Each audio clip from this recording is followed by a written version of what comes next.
Градът на безкрайните фенери.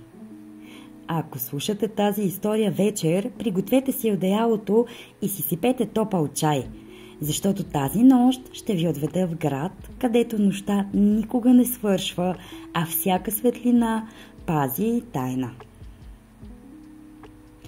Глава 1. Поканата. Лея беше на 13 и обичаше да гледа звездите. Често казваше, че небето й е приятел, защото то винаги слуша. Една вечер, докато си лежеше на леглото, до прозореца падна плик. Той не приличаше на обикновено писмо. Хартията беше тъмно-синя и леко светеща, а вместо печат имаше малка нарисувана лампа. Сърцето й подскочи, когато прочете.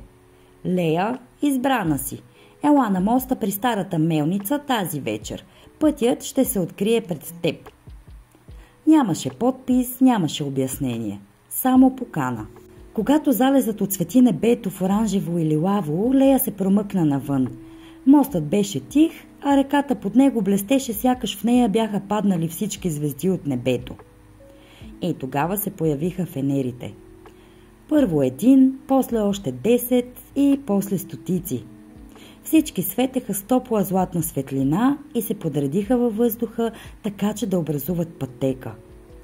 «Добре дошла, избраннице!» каза глас и от мрака се появи момче с наметало от светлина. «Аз съм Рейн. Ще те заведа в града на безкрайните фенери». Лея едва успя да каже да, преди краката й сами да тръгнат по сияйната пътека.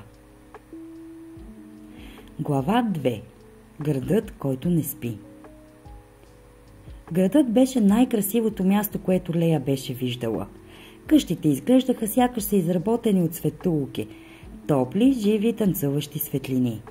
Площадите бяха осветени от хиляди висящи фенери, които се носеха във въздуха. Дори небето изглеждаше по-близо.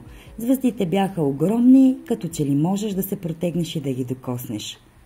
Но радостта на Рейн беше помрачена. «Някой краде фенерите», прошепна той. «Ако светлината им угасне, нашият град ще се превърне в сянка завинаги». За да помогне Лея, трябваше да премине 3 изпитания. Първо изпитание – лабиринтът на сенките. Лабиринтът беше огромен и изграден от стени от мъгла, които се местеха сами. От тъмнината се чуваха гласове. «Обърни се! Тук няма смисъл да продължаваш! Никой не те чака!» Лея стисна зъби и си повтори. «Не, ще стигна до края!» Тя следваше най-слабата светлинка, която едва се виждаше, и тя я заведе на изхода. Второ изпитание. Фенерът на сърцето.